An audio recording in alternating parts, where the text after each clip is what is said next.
Hey everyone! In today's video, I'll be showing you how to deposit money into your OctaFX account. If you're looking to fund your account, I'll walk you through the process step by step. First, open the OctaFX app. Once inside, tap on the Account button at the bottom of the screen. Next, select your account, and you'll see the option to Deposit. Tap on it and wait for the page to load. Here, you'll see a list of payment methods available in your country. In my case, I have 3 options, and the easiest one is bank transfer. I'll select that option. Now enter the amount you'd like to deposit. After that, choose the bank you're sending the funds from. Once you've selected your bank, tap Confirm. The app will now generate the bank details you need to transfer the money to.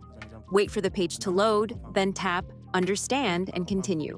At this point, you need to manually transfer the money using the provided bank details.